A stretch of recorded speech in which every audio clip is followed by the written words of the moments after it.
Hello, today is our live Thursday. I am still excited, always excited about these lives because I have different people come on. Today, I have a top producer, Anthony Amos. He's an Ohio realtor, and we've known each other for a couple years. And what I like about Anthony is his knowledge. He's not only a realtor, but he's an investor. So he believes in building wealth through real estate. And so he works with first time home buyers. He works with investors. He works with move up buyers. He works with people that wants to do the frog method or the burr, however you want to call it, or the house hacking. He does it all because he believes in wealth. But the thing that I like, we did an interview like last year, I believe, Mhm. and I learned a lot from him. We both invest in real estate, but I learned a lot from him, especially with my rental properties and how to do rental better. And he is a wealth of knowledge. So we're going to dive right in. I like to ask questions, and the title of this is for buyers to avoid mistakes when they're buying their first home, because buying a home can be costly if you don't buy it correctly. Would you agree, Anthony? Definitely agree. It's a big commitment. It's something you'll definitely, hopefully have in your family, and that's that you'll have in your family for many years. So you definitely want to make sure that you're buying correctly on the front end. What's the biggest mistake that you see first time home buyers make in today's market, especially in Columbus? And the market has changed, but what is the biggest mistakes that you see right now? The biggest mistakes with first time home buyers, it's always going to be. It's not really market specific, but always not getting like a home inspection. I know sometimes when the market is hot, they try to push you not to get a home inspection because you're competing against other buyers and things like that. But even now, with the market a little slower, still think inspections are very, very important because they can point out issues that you know you may have to deal with one day that you weren't aware of. So definitely, home inspections is a huge, huge, huge thing, and your agent should definitely have some good home inspector referrals. Um, Another thing in this market with the being a little slower because the interest rate's a little higher, still don't think people should wait on the sideline to buy. you um, that's I do think it is a mistake not buying real estate because the markets they're up and down like a roller coaster, and time have shown that if you hold on to an asset for a certain number of years, you typically always come out on top. Did you hear that? It's an asset, people. It's an asset. But I do want to talk about the mistake you said about not getting a home inspection. That is really huge, right? Because depending on what agent you deal with, they'll advise you not to get a home inspection. And I had a situation, this was earlier on in my career, and it was a lady, she did not get a home inspection. It was a rehab home. This was before the boom. I've been in this business for a minute. But it was a rehab home. It looked it gorgeous. It was nice. The investor did a great job on the aesthetics. She was in the house for about 2 months, and the basement started leaking. Mind you, the market was competitive like it is now. She just had to have this home, and she did not get a home inspection. Her realtor didn't kind of push it, but I said so, and I had her write, I had her sign that I advised you too to get a home inspection. Like, your signature is here. But I understand it's a competitive market. But I'm a loan officer, but that's one of the things, one of our disclosures that we sign is to make sure you get a home inspection because it's on you. That's how important it is for that home inspection. But nevertheless, Yeah, 2 months in, yeah. the basement had a leak. Mhm.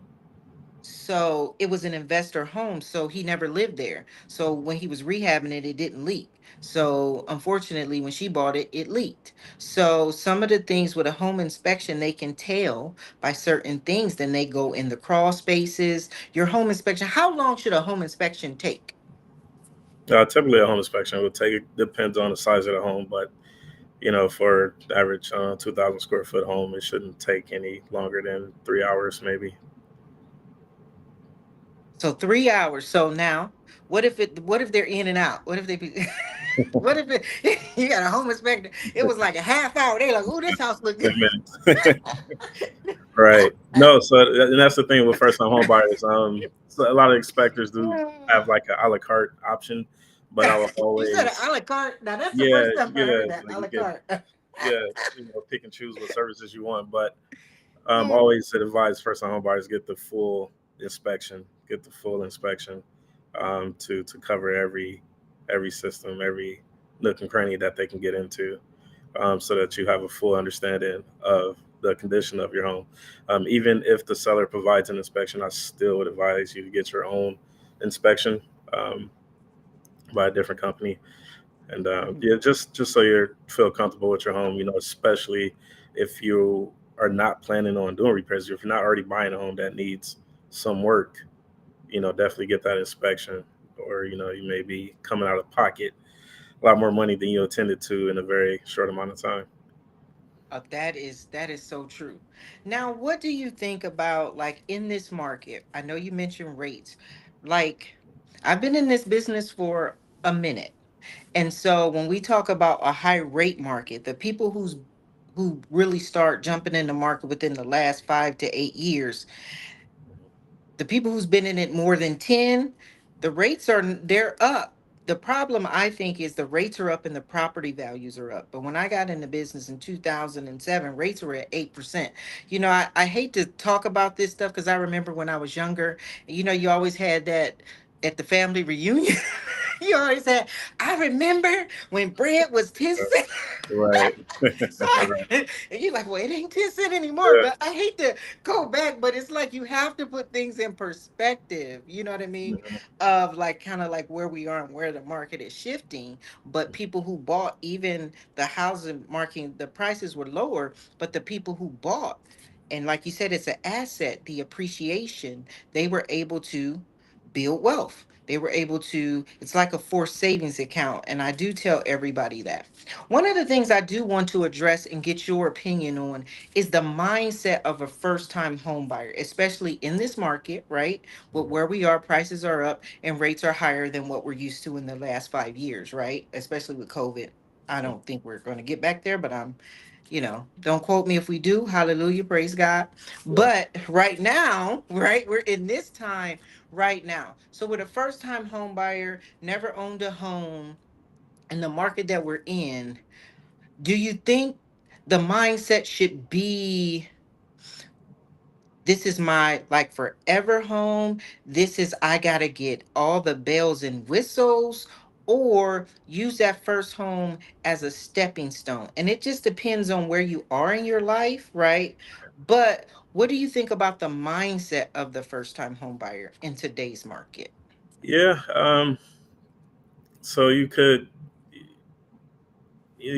go at it a couple different ways. Like you mentioned, I would say if you are, so the thing with the interest rates, if you're looking at this as your forever home, then you know, like I said, over time, the interest rate is going to go up and down, but you're probably going to be more than likely locked in. I mean, they have different programs out there that Fannie can definitely help you with, like adjustable rate mortgages and things like that, that kind of go with the interest rate market. But if you're looking at it as a forever home, like I said, that's definitely means you should, whenever you're ready to buy it, no matter what the interest rates are, because you're looking at this as your forever home. You know what I'm saying? And like I said, over time, as you're paying the debt down, you're getting your mortgage interest write-offs and tax benefits, and as we've seen over a long period of time, most homes do appreciate. So you definitely could get the appreciation as well.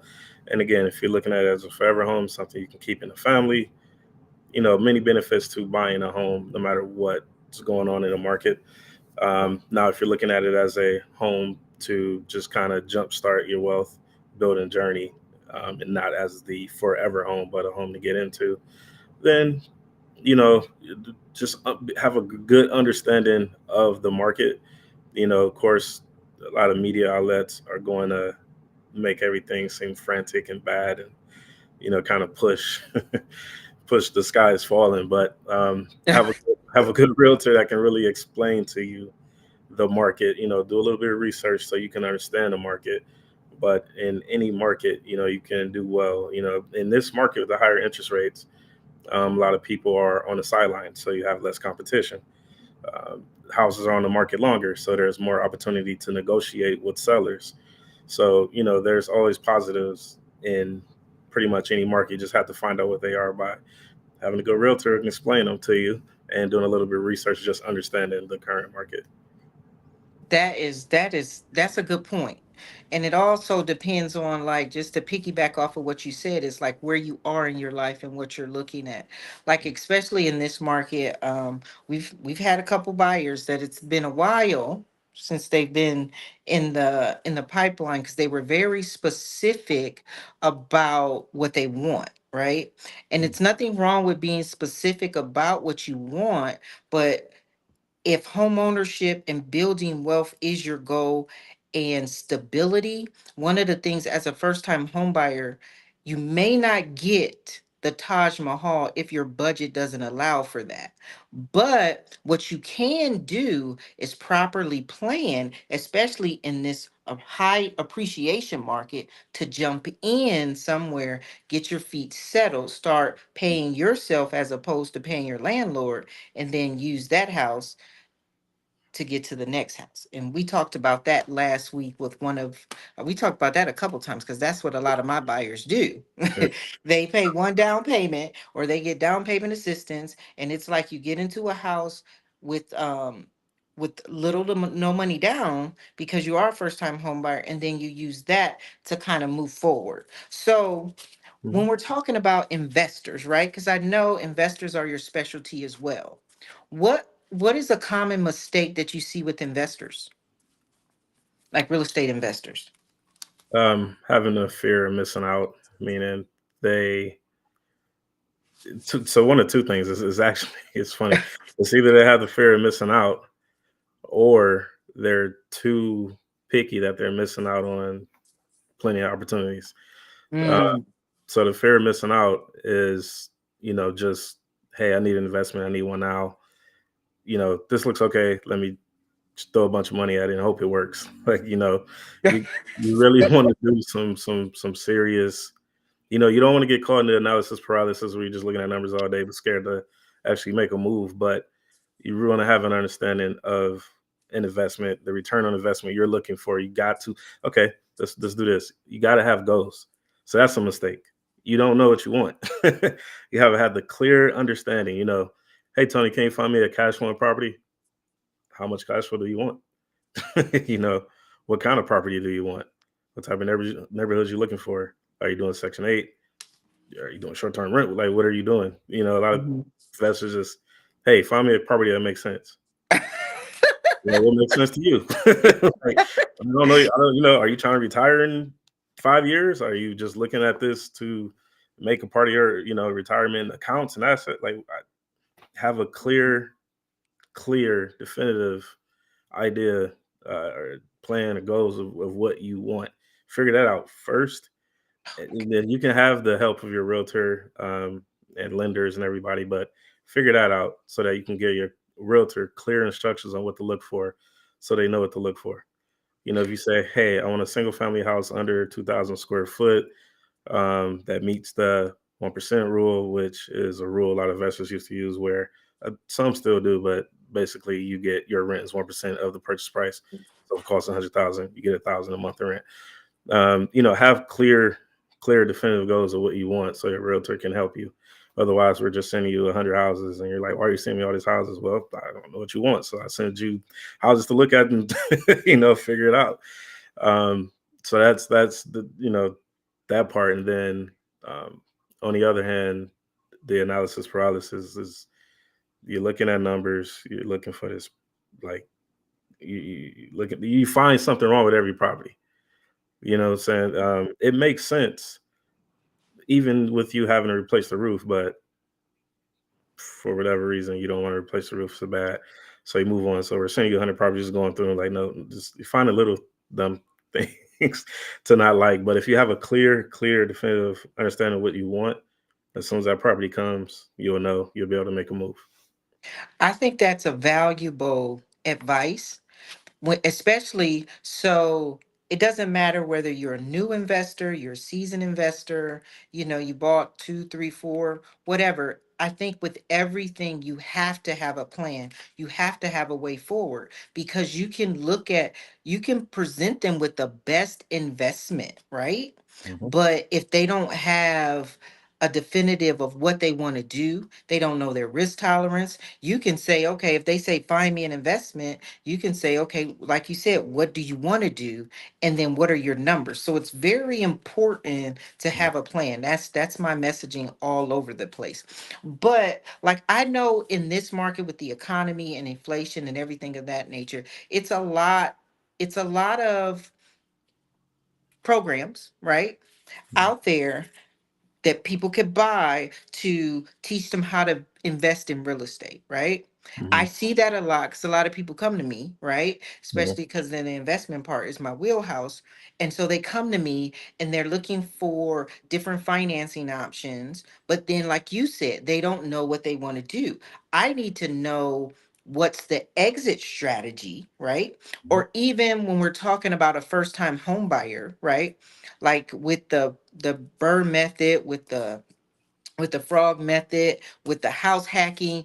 House hacking is the thing now, right? So people just, I want a house hack. Like, but you have to have a plan and the right team to make sure you're doing it correctly. Because if you don't know really what you want, you don't know what your numbers are, then you get into a situation where, that house didn't work for me, right? But now, but it's like if you have to be very transparent with your team, you have to be definitive, right? With your realtor, with your loan officer, you know what I mean? You have to be, and you need a contractor, right? If you're doing in real estate, you need a property manager, right? You need a contractor if it needs repairs. It's just like a team that you want to assemble, right? Before you start just jumping into it, right? You can buy multiple properties. All these programs they teach, all this noise out there buying multiple properties with no money down, but then they don't give you the details. They don't really show you or tell you that you need the proper team and a plan. Yeah. It's because then if you don't have a team, you don't have a plan, you get into that wrong investment, and that's going to cost you some Yeah. dollars. Yeah. There's gonna take some energy and effort on your part. I know we all want the easy button. I know we all want the easy button, but it's gonna take some effort and energy on your part. Build a team, talk to people, find a good team that you connect with, that you get along with, and go. Like you say, you need a good realtor. A lot of times we'll have a lot of those connections, but there's nothing wrong with looking for your own as well. If you're investing in your own market, realtor, property manager, contractors. If you're investing out of state, always would advise to even meet and talk to a local real estate attorney just to understand like the local landlord tenant laws, short term rental laws, whatever your strategy is to really get an understanding of the market. But it's going to take some effort on your part. I feel like people So just wake up in the morning. I want to invest. Hey, this this invest here, and find me this. It's like okay, I need a little more than that, and you have to, the key thing I hear is you have to have a plan. I would say a plan even when you're buying a house. So if the mindset is like building wealth through real estate, I love that. That's my messaging. But also too, I think with purchasing a home, it builds stability, right? I had some people, call me and they need to get approved quickly because guess what? Their landlord, they want to take advantage of the appreciation and they're saying, hey, you got to move. You know what I mean? So if you're a renter, the landlord can slap that 30-day notice on your door without giving you notice. They can sell the house, right? They Mhm. can sell the house without you knowing, right? They can They can say no showings, right? Tell, because people do that, right? They want to sell real quick. They get a cash offer or something like that. And so that puts you at risk. So that's why I say having your own builds stability, right? As opposed to relying on the landlord because, you know, Yeah. Yeah, no, that's very true. You have a lot of property owners that will sell a property with renters in it without the renters knowing. And a lot of times the buyer is looking to, you know, add value to the property and increase the rent. So, they can't really get you out of your current lease without having a conversation with you and you agreeing to it. But um, a lot of times, especially on family properties, you just all of a sudden seeing, if, for instance, you're in a duplex, a single or residential duplex, you see the next unit getting rehab, and you're wondering, what's going yeah, on. right, right, You right. know that one's fully rehabbed, and someone's in there paying 1,200. You've been paying 800, and now they're coming to you like, "Hey, we want to. You can pay 1,200 or get out. Let us rehab this." So, Mhm. yeah, owning your own gives you stability for sure. Let's talk about let's talk about the mindset shift, right? Like with the market being what it is, and maybe the properties are not, it's still like a seller's market, a shortage, right? Would you advise people, depending on what their goals are, to like expand their way of thinking, right? In regards to maybe, especially with investors, maybe going out a little further where it's not so saturated, right? Yeah, yeah. I mean, especially here where we are in Columbus, where, like you mentioned earlier, not only are interest rates up, but property values are continuing to rise because we have so much going on here. I mean, they're even starting to call us like the Silicon Valley of the Midwest because of all the major tech companies that are here and coming here. So we're growing due to a lot of you know immigration from a lot of different areas. From people from all over the world are moving here, increasing the population, increasing the workforce, and everything like that. And we definitely have the jobs coming, and so much going on here. If it does get a little too competitive or too expensive in the market, the growth of this market is going to indirectly affect some neighboring markets that we have here, such as Lancaster, Newark, Mhm. um, Dayton area, because they're building a big Honda plant out there. So, and those properties are at still at this moment still a lot more affordable than being here in Columbus. Oh, so that's so. Did you guys hear that? We got a little sneak peek on a little area that maybe not overpopulated that you could get into and start building wealth or start that investment journey, right? I think as an investor and as a first-time home buyer, shifting your mind to open it up to different areas. I understand some people are different in areas in life, but some people really be like, okay, I really want to build my real estate portfolio, right? And you can do that in a strategic way, but you have to have an open mind, right? And a plan and a way forward to really think about what it is that you want to do. So, tell us about a situation that may have happened or occurred that could have been avoided by a first time home buyer that didn't really have a plan or do research. How did it cost them a lot of money? Yeah, I mean, you pretty much nailed it on the head earlier.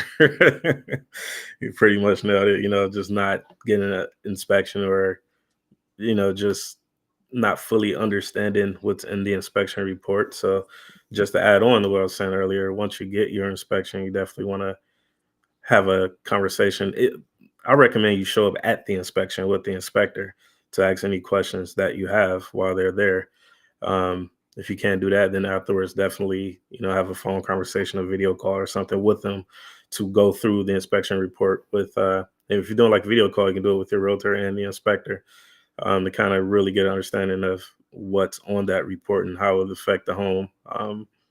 And if it's, windows or roof, how much life do you have left and when can you expect to have to pay for a replacement. So um, that's probably the biggest thing right Well, now. what?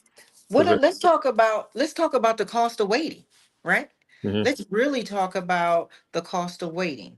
Yeah, here in Columbus, like I said, it's growing. Like, So, you think it's high now, you're gonna be like people like me, like, a lot of investors, hey, should have bought, years ago when things were a lot more affordable, and now, we sitting way pretty. But, and the same that's thing the will happen in the future. People are always looking back saying, man, I should have, should have, should have. So I would say, definitely um, jump in, if you can, definitely jump in or prepare to jump in at some point, because if you can't get in now, it's nothing but planning. Just kind of figure out, take inventory of your present situation, figure out where you're trying to be, and then close the gap. that's I had one of my previous clients, and she's a good friend. She's a homeowner. One of the things that she said she bought way back when, and Mhm. she cashed out. And now she said, the only thing as a first time home buyer she would have did differently is maybe wait a little bit. But she kind of backtracked and said, I would have, but she still bought again. And now her house is worth, the equity she has in her house now is worth way more than what the equity that she received from her first house. Mhm. So it was like she went from one to the next, and she did the, frog method. One house, right? That first house, it helps you get into that bigger house, right? And Mhm. then that bigger house has higher appreciation. So I think that's one of the things that first time home buyers, they listen to everything, the noise in the market, but you really have to look at it. Everything goes back to your goals, and it goes back to your plan. So the costly mistakes are not getting a home inspection, not having a plan, and it is a cost to wait, right? A Yeah. cost to wait, because what appreciation are we receiving right now in Columbus? And it's like kind of like national, though. It's a lot of different areas that are appreciating, especially these major cities. And if you're just sitting on the sidelines, just waiting and hoping that the interest rates or something is going to change, or you waiting for the bubble, I say, jump in if you have the means, or at least try to see, if it is the time. What do you tell your clients that come to you? How far in advance should they even start to prepare if Well, they you start preparing now. You figure. I mean, the biggest thing is a lot of people just need to uh, understand the market and what's going on, and kind of figure out what their goals are in life. If you want a home, if you want somewhere to raise your children, or more space, or whatever reasons there are, if you want a home, then you kind of figure out what you want in a home, how many bedrooms, you figure out all these things, and then you look. You can use it, you can talk to a realtor, or you can literally just look on Zillow or something and put those criteria in and see what those homes are costing, what areas you know are you wanting to move in. Okay, I like this neighborhood, I like these types of homes, they're going for 300,000. So what's the next steps? Okay, let's talk to a realtor, talk to a lender. Okay, I understand. I'll need, as a first time home buyer, I'll need probably 3.5 or 5% down if I'm using the FHA. Okay, cool. So how much down do I need? Any, what else do I need? Down payment, or closing costs? Okay, probably need another 1.5% for closing costs.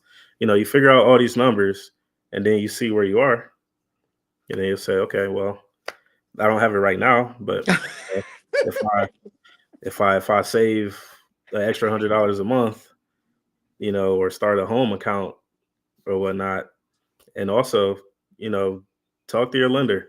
A lot of times they will have down payment assistance programs that have grants, different things you can use to help you.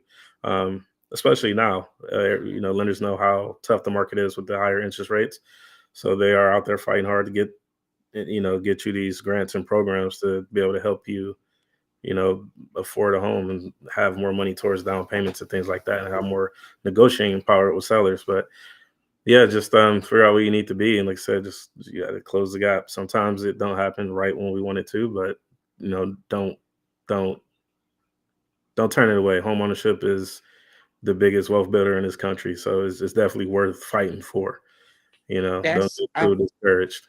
I like that you said that. And I think sometimes, especially first time home buyers, it's a fear. It's a fear there of the unknown.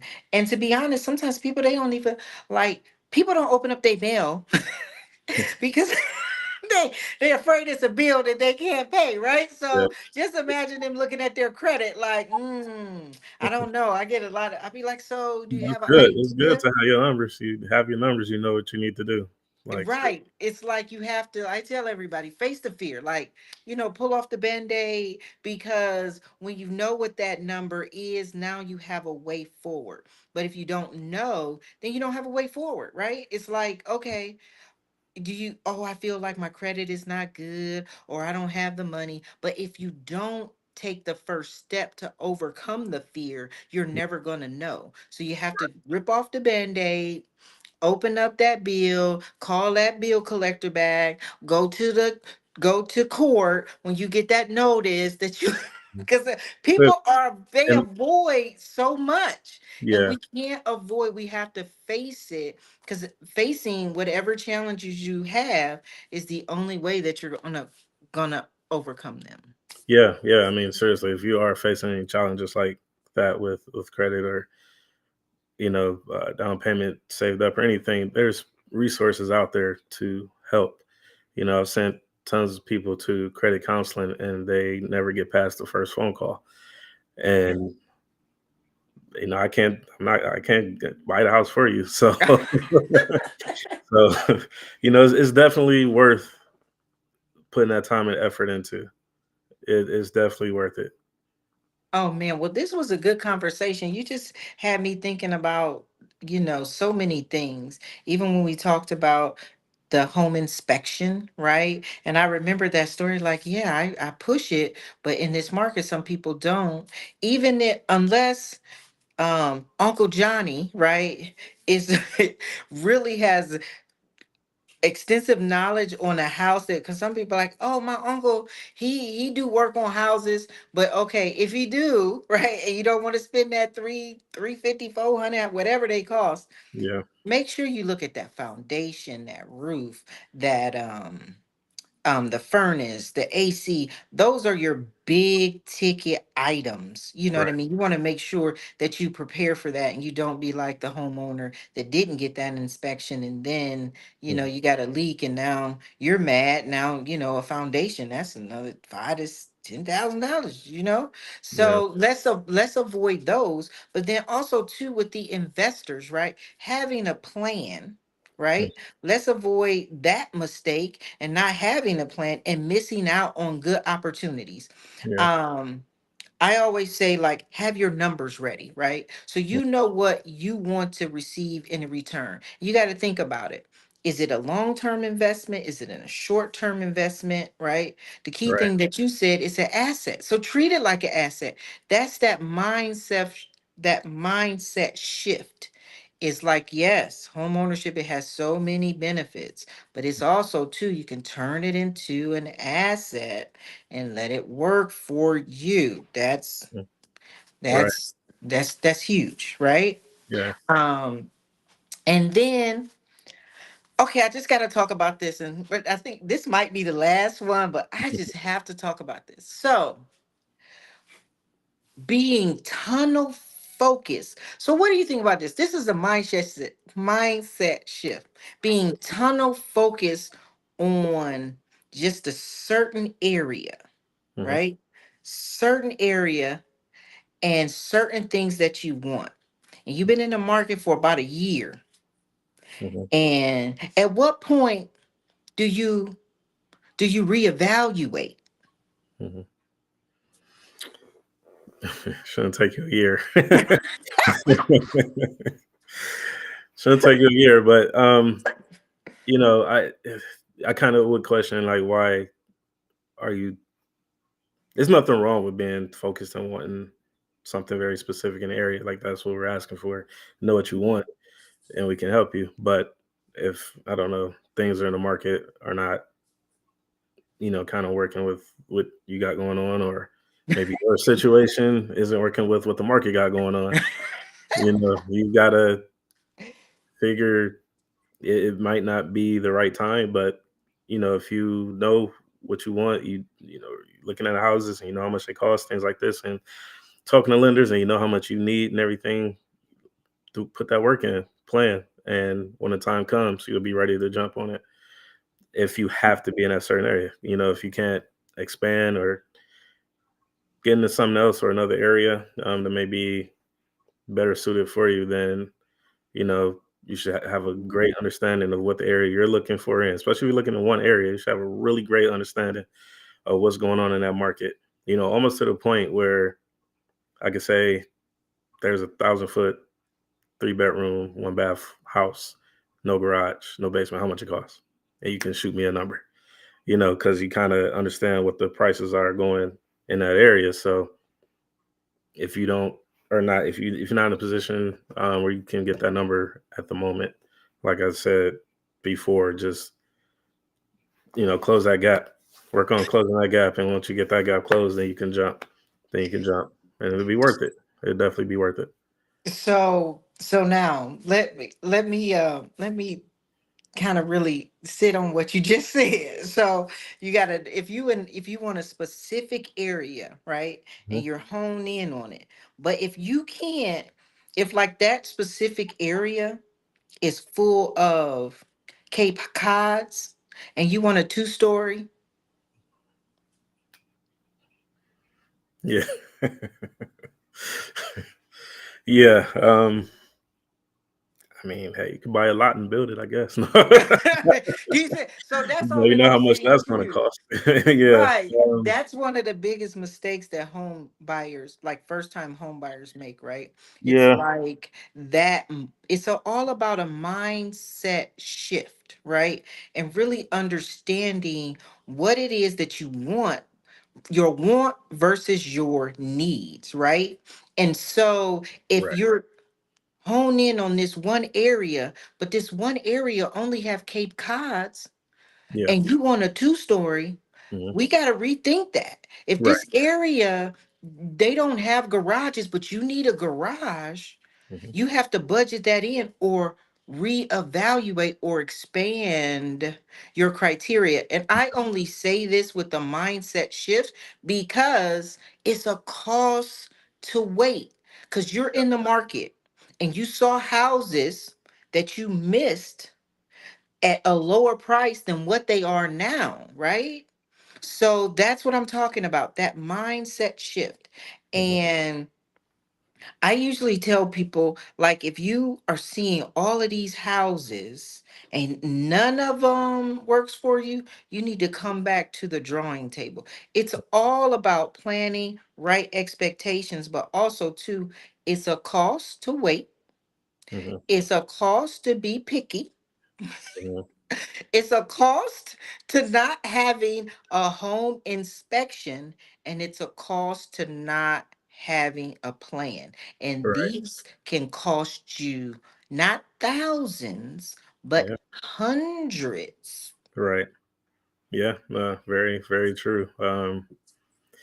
I mean, that's kind of what we are dealing with in the high interest rate market. Picky, picky, picky buyers, and um, if you have the budget to be picky, then go for it. But if you don't have the budget to be picky and home ownership is a need, then you got to make a move. You know what though? It's Even a when you're want. picky, Now you start even thinking it might not be a need right now if they're being too picky. Maybe they just don't need a house; they just want one. That's different. It's like okay, well, and we'll then make, you go back to the reason why you're buying, right? yeah. If I And say yeah, then you figure it it out. goes to that mindset shift. You're still paying rent to someone else. That's what I'm talking about. Like that cost of that mindset shift. While you're waiting, You're still paying rent to someone else, Mhm. building up their asset portfolio while yours does Yeah. nothing. So that's what I talk about with the mindset shift and overcoming the fear and taking that first step, right? To see where you are, right? And then have a way forward as opposed to avoiding, have a way forward Yeah. because I'm not gonna be the doom and gloom and say, I don't know if the rates are gonna go up or down or the market. Who knows that? You got all these No, gurus, but they're not moving. I know that right now. The you know what I mean? Feds, So it's yeah, like, Feds came out this morning. They're not changing anything. So as of right now, it's probably gonna be the new normal. To be honest, like you said, I forgot what year you said, but you said the rates were like 8%. mhm, Um, 2007, yeah, 2008. two, yeah, yeah. I would say like the, I can't remember exactly, but I think the history average over I don't know 100 years or whatever it is was about 6%. So it's like we're pretty much in the average territory. We've just been doing really good prior to prior to Hmm. this and right after COVID and everything like that. So Hmm. people are kind of that was that's never been normal to get down to 2.5% or 3%. Hmm. Yeah, I think people is definitely a time to make a move, and don't put that home ownership on hold or that wealth building on hold or that potential appreciation on hold or those tax benefits on hold. what what I do know, because I do work with you, I do know that you have like a secret, you have like a pocket listings and lists that not everybody has privy to, Yeah, that you do help people and you do go beyond a regular real estate agent with helping people really kind of like dive in and look at properties and kind of formulate the plan. So give us a little sneak peek of, yeah. in this Ohio area, where do you think a good place would be to even start looking at to invest in? Yeah, so first, the thing I do is also find I'm also trying to give him to market give up the find yeah juice. off market properties. So Yeah. in a market like this where you know the prices are a little higher, the rates are a little higher. It's always good to have access to other properties as well. And what I do here in the Columbus area and other markets throughout Ohio is the market for off-market properties, so that you get direct to sellers who are willing to sell their property, and those are another option besides what you see on Zillow and the MLS and things like that, as you can get presented with these off-market opportunities. Um, Typically, you can find better deals with the off-market properties. Um, it's just you got to have something. You have to bring something to the table on those. That's the only thing with that. Such as maybe earnest money could be a couple, about $1,000 down to show that you are serious about buying a property with these sellers. And your financing has to be in place. Everything has to be in order, and preferably close a little quicker. 15-day, 20-day range, and have someone on your team, whether it's your realtor, uh, contractor, someone who could walk the property with you and, make sure it's in good shape, or an inspector, as mentioned before. So, yeah, we, also help investors out with off market properties, things that are not on the MLS, and a good place to invest. Come on, Um, give us the juice. I think, a good cash flowing market, properties may not appreciate a ton, but it's a steady blue collar market. I actually just bought a duplex there up in Toledo, Ohio. Prices are affordable. Fanny is from the Cleveland area, right? So there's a lot of good stuff going on in the Cleveland area as well. Um, and Columbus is just, you know, Nice. a great market. It's a great Yeah. market, and there's, different areas and neighborhoods you can invest into. Just kind of depend on what your budget is, what your exit strategy were. But if you're looking for affordable, you know, cash flowing properties that have great potential to appreciate, I would look at neighborhoods like, North Linden. I'll look at a neighborhood um, like the Eastland area.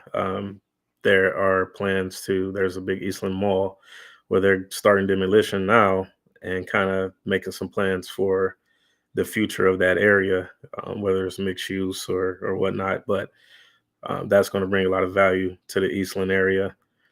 Um, they're also doing the same thing in Westland, I believe.